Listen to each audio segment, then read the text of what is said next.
पहले वहाँ गाड़ी थी ब्रिज के पास, वही आगे यहाँ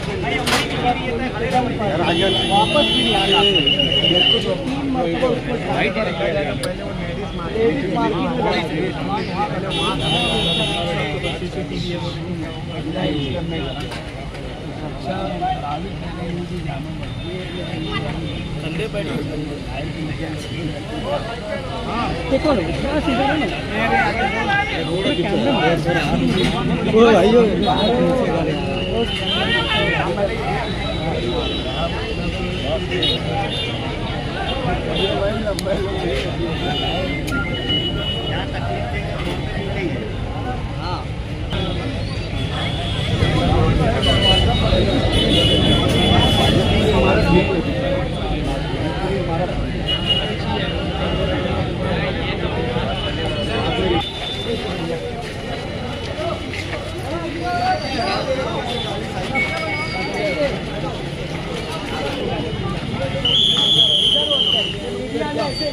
लेकिन न्याय का जो कोर्ट में जो तफ्तीश की है उसके वन साइड मतलब जो डिफेंस आया, जो फैसला आया उसमें मुतमईन ये सारी लड़ाई आज आप यहाँ पे आए थे और कुछ रिश्तेदारों से भी मिले शहीदों से, और हेमंत करकरे चौक पर आप आए, क्या है? देखिए, मैं सबसे पहले तो ये जिस जगह के ऊपर ये बम फटा था वो जगह देखने के लिए आया था, क्योंकि अदालत का फ़ैसला आने के बाद ऐसा लगता नहीं है किसी ने यहाँ पर बम ला के रखा था। ये तो कहीं आसमान से टपका था या ज़मीन से निकला हुआ बम था। अदालत का फ़ैसला तो यही कुछ कहता है। लेकिन आज इस चौक के ऊपर दोबारा आकर हम ये देखना चाह रहे थे कि जिस चौक के ऊपर बिल्कुल चंद ही फीट की दूरी के ऊपर यहाँ पर पुलिस चौकी है, वहाँ पर अगर बम फटता है तो कई सवाल खड़े करता है। अदालत का फ़ैसला जब आया है तो उसने भी कई सवाल खड़े किया है कि इस मुल्क के अंदर जब भी कोई दहशतगर्द हमला होता है, कोई दहशतगर्द कार्रवाई होती है तो उसमें रंग ढूंढा जाता है और राजनीति की जाती है। जब तक ये खेल ख़त्म नहीं होगा, आतंक को आतंक की नज़र से नहीं देखा जाएगा, तब तक इस मुल्क के अंदर इंसाफ नहीं मिल पाएगा। उसमें आज हम जिस परिवारों से मिले हैं, क्या उनकी आंखों में आंखें डालकर हम ये कह सकते हैं कि साहब ठीक है, आपका बेटा मरा है, आपकी 9 साल की बच्ची यहाँ पर उसके चिथड़े उड़ गए थे, हम उसको उस बाप को क्या कहेंगे कि अब आप भूल जाइए आपकी बच्ची की मौत को, आपकी बच्ची की शहादत को हम भूल जाए करके। हम उनसे यही कहने के लिए आए थे। ये लड़ाई अब शुरू होती है क्योंकि अदालत का फ़ैसला आया है, तो हम ये देखना चाह रहे थे कि इस मुल्क के अंदर इंसाफ है या नहीं है। हमको पैगाम मिला है कि नहीं, इस मुल्क के अंदर अब इंसाफ नहीं है। तो ये लड़ाई अब शुरू होती है और इस लड़ाई के अंदर हम सभी लोग उन तमाम घर वालों के साथ हैं जिन्होंने अपना बेटा, अपनी बच्ची, अपना भाई, अपने शौहर को खोया है।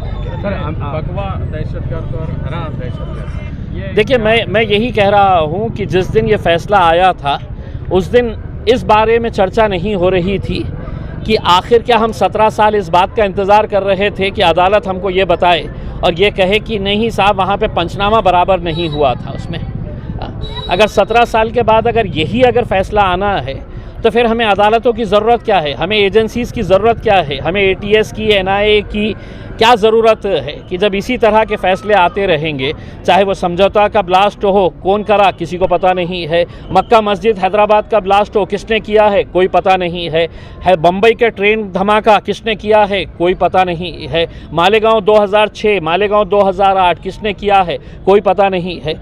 तो जब अगर यही फैसले आने का है कि कोई किसने किया है हमको पता नहीं है, तो इतने साल क्यों उम्मीदों के ऊपर खड़ा किया जाए, क्यों उम्मीदें लगाई रखी जाए, आए बम फोड़े चले जाए।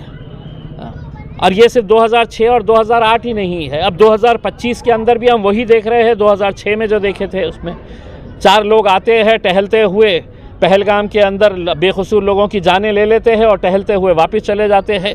हुकूमत से पूछे तो हुकूमत कहती है हमें पता नहीं है किसने किया है करके। उसमें आज मैं जिस चौक के ऊपर खड़ा हुआ हूँ, मुझे इस बात की खुशी है कि यहाँ की आवाम ने एक ऐसे पुलिस ऑफिसर जिसने इस मुल्क के अंदर एक नई साजिश जो खेली जा रही थी, जो आतंक का खेल खेला जा रहा था, उसे एक्सपोज करने का जो काम किए थे शहीद हेमंत करकरे साहब, वो चौक यहाँ पर यहाँ की आवाम ने इस चौक का नाम जो है वो हेमंत करकरे चौक से रखा है।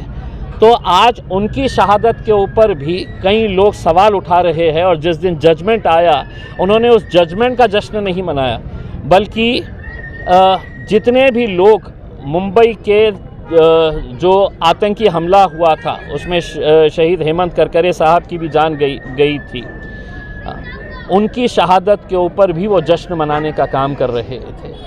सर, अमित शाह कह रहे थे कि जब ये जजमेंट आया तो उनका कहना था कि हिंदू आतंकवादी नहीं होता, उसको लेकर उन्होंने कुछ। ये तो अमित शाह कह रहे हैं। मेरा मज़हब तो ये कहता है कि अगर किसी मुसलमान ने, किसी ने भी अगर कोई बेकसूर इंसान की जान लेता है तो वो सिर्फ़ एक इंसान की जान नहीं लेता है, पूरी इंसानियत की जान लेता है। ये हमारे इस्लाम धर्म के अंदर सिखाया है इसके अंदर। और कौन कह रहा है? अमित शाह साहब। शायद उनको गुजरात का इतिहास पता नहीं है। ये बात अगर उन्होंने अपने वज़ीर आज़म को कह दिए होते गुजरात के मामले के अंदर, तो शायद ये दिन हमें देखने को नहीं मिल रहा होता। कल मुंबई में इसी तरह से रुबीना मेमन के नाम पर गाड़ी पाई गई थी। रुबीना मेमन आज भी जेलों में है, यहाँ पर सागवी प्रज्ञा के नाम पर भी गाड़ी। देखिए, ये लड़ाई जो है ये अभी ख़त्म नहीं हुई है। 17 साल 19 साल के बाद अब ये लड़ाई अब शुरू हुई है और इस लड़ाई के अंदर हम पूरी ताकत के साथ उतरेंगे, हुकूमत से आंख में आंख डालकर सवाल करेंगे और अदालत से भी ये पूछेंगे कि हम आपसे ये उम्मीद नहीं कर रहे हैं कि 17 साल के बाद आप हमको ये फ़ैसला दें कि साहब 17 साल पहले यहाँ पर पंचनामा बराबर से नहीं हुआ था। 17 साल हम ये जवाब सुनने के लिए हम बैठे हुए थे। चलिए।